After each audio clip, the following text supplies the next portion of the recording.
Hello, welcome to part 2 of using details to support inferences in literary texts. Let's review what it means to make an inference. Remember, when you're making an inference, you are being a good reading detective. You are taking the clues from the text along with your background knowledge or your prior experiences to draw a good conclusion about something in the text that the author did not directly tell you. Remember, inferences are not stated directly in the text. There are some things an author doesn't tell us, but we have to infer. And we do that by using the evidence or the clues from the text along with our own experiences to make a good conclusion. The best evidence is usually quotes from the text. In this video, we're going to read a legend from the days of King Arthur and the Knights of the Round Table. In order to fully understand what happens in the story, we will have to make inferences about the characters and the plot. We will support our inferences with evidence from the text. The title of our story is called Sir Gawain and the Green Knight. The first time we read it, we're going to read the story to understand it.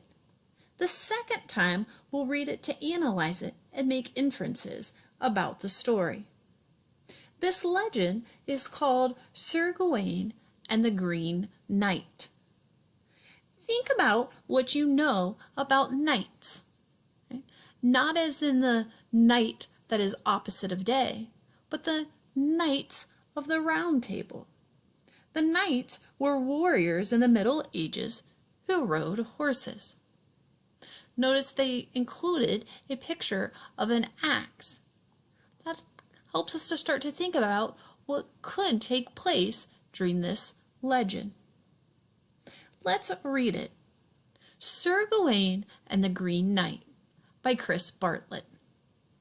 On a New Year's Day, the mysterious Green Knight rode into the heart of King Arthur's castle and issued a challenge to the Knights of the Round Table. He would grant any knight a single stroke with his green axe against his neck, but only if that knight will return the favor 1 year and 1 day later. King Arthur began to accept the challenge, but Sir Gawain offered to take his king's place. Gawain then took up an enormous green axe and with a mighty swing sliced off the Green Knight's head. Surely that will be the end of it, Gawain thought. Surely my king is now safe. But the Green Knight, still very much alive, stood and picked up his own head. He reminded Gawain that they had an appointment in 1 year and a day, and he rode quickly away on his horse. Gawain's fellow knights gathered around him. "We are sorry we let you take on this burden," they said. "We will not let you face the Green Knight alone." But Gawain replied, "This is no burden, and I am not sorry. I do what I do for my king and for my honor. I will face the Green Knight alone, and I will do all with good cheer." 1 year and 1 day later, Gawain met the Green Knight, as he had promised. He laid aside his sword, shield, and helmet, and then strode toward the Green Knight. Gawain bent low to receive the blow from the axe. At the stroke of the axe, Gawain flinched. "Are you afraid?" asked the Green Knight. "Get on with the business," Gawain snapped. Again the Green Knight raised his axe. He took aim and swung, but Gawain was unharmed. Surely that will not be the end of it, Gawain thought as he readied himself again. But the Green Knight presented Gawain with his green axe, bowed low to the ground, and rode away. What evidence shows that this story is a legend and not actually history? I think we can tell that it's a legend and not a true story, something that would come from history, when it said, "But the Green Knight, still very much alive, picked up his own head." We know that in real life, if we lose our head, we wouldn't still be alive. Why does Sir Gawain meet the Green Knight for the second time? Remember, they had made a promise that they would meet a year later. What does the Green Knight do at the end of the story? At the end of the story, the Green Knight presented Gawain with his great axe, bowed low to the ground, and rode away. So the Green Knight gave that great green axe to Gawain. And now that we've read the story and have an understanding of it, we want to go back and reread it.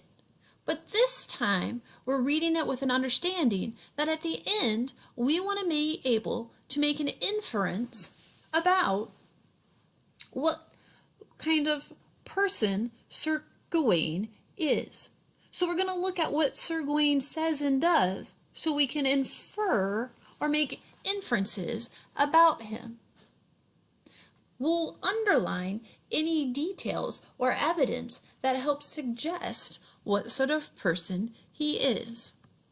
So let's go back and read closely now, thinking about what kind of person Sir Gawain seems to be.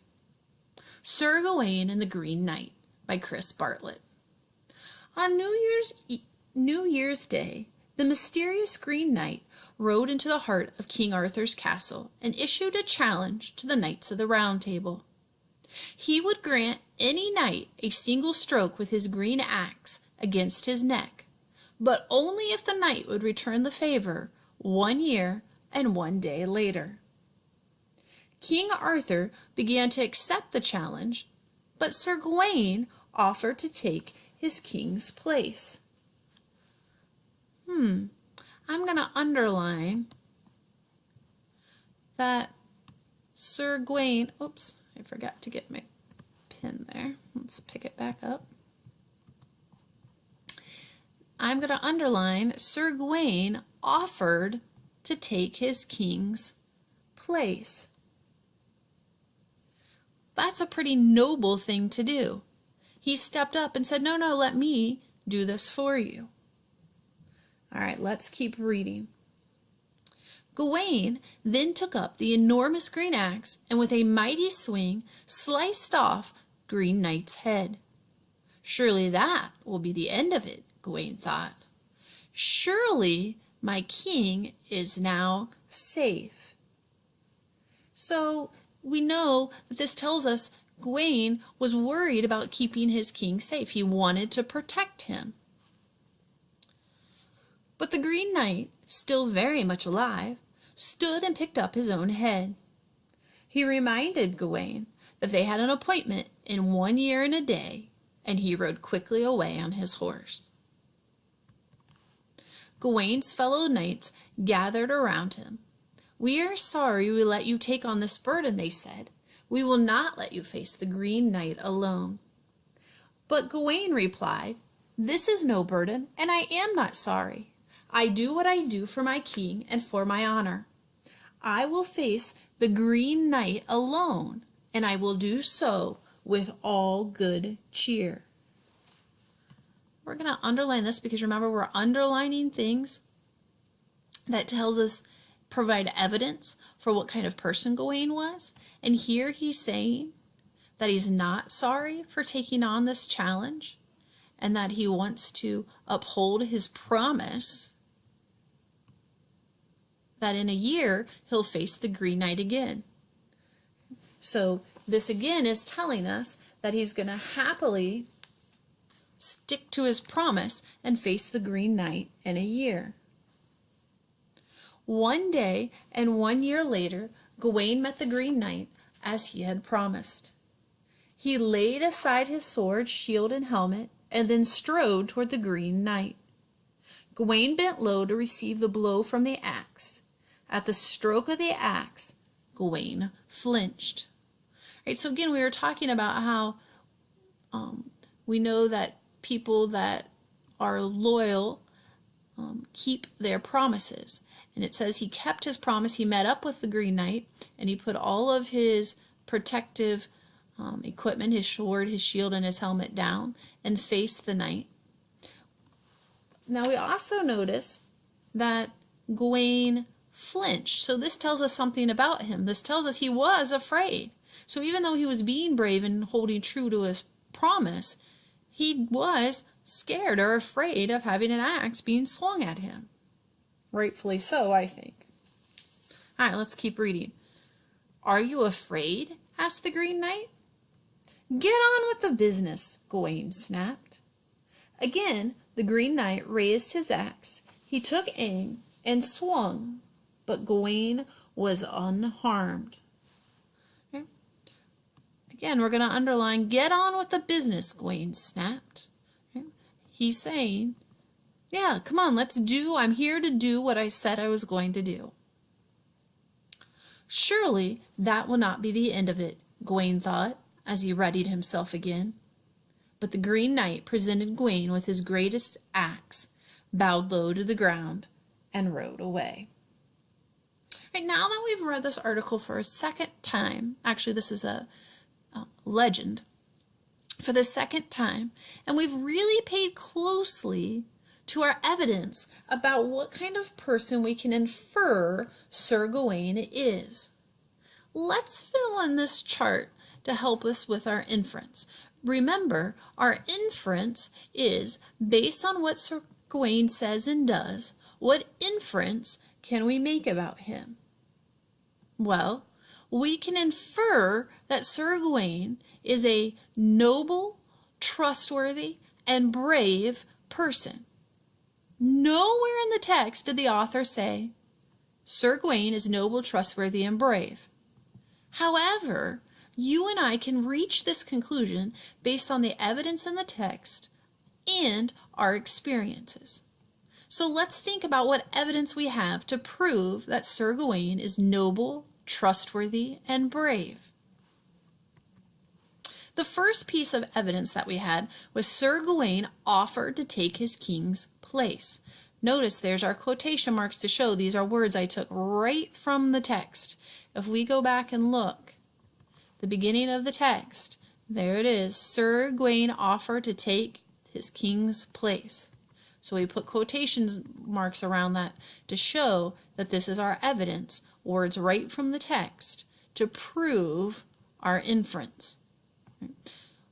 Our experience tells us that people who offer to take someone's place, especially in this situation where he was wanting to protect the king, are noble or very worthy of respect. Let's think about our next piece of evidence. Oops, wrong way. Our next piece of evidence was when it said, surely my king is now safe. So again, we're thinking about how he was noble and wanting to protect the king.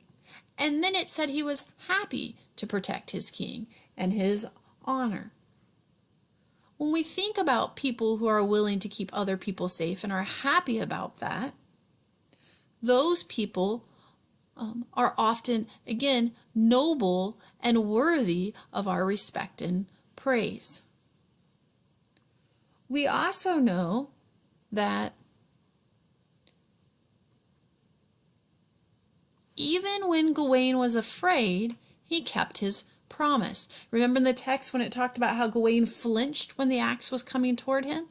But even when he flinched, he still said, get on with the business. I'll still let you do what I said I would let you do. People who keep their promises are trustworthy. We learn to trust people when they're people who have proven in the past that if they promised me something and they've done what they've promised, then I can trust them. So that's my experience. So based on the clues from the text, along with our experiences, we were able to infer that Sir Gawain was a noble, trustworthy, and brave person. Remember, when you're reading, you need to make inferences based on the evidence in the text along with your experiences. Draw good conclusions based on what you read. Your inferences should always be supported by evidence from the text.